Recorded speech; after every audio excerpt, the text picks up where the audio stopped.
Ikinakasa na yung box dito sa ladder design mga kabisyo. Nagpakabit si Sir Ryan de la Puente ng ladder design na lang siya mga kabisyo. Yung nasa gilid ng cabin na merong marker lamp. Pero tanggal nga muna yung box. Ganito yung ginagamit natin box kahit sa mga shortpet mga kabisyo. Yan, para pagka napundo yung ilaw, pwede na ibaba.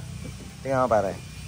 Yan, naka-double siya. Ito, yung una yung pinaka-box lang muna at ito yung taklob. Nakaribit siya dyan. Kasama nung Panaflex. Kaya pagka tinanggal nila to, makikita na yung ilaw dun sa loob. Yan na yung design natin.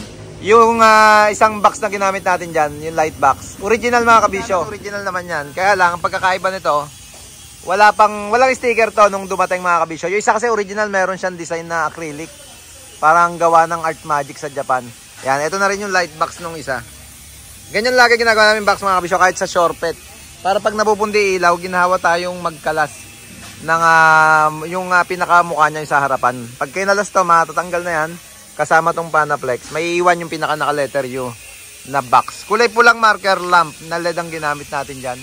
Wiring lang. Mag-running yan mga kabisyo. Naka-running. Ito naman, lagyan lang din namin na sticker para hindi siya puting-puti. Hindi linaw na linaw. Yeah boy.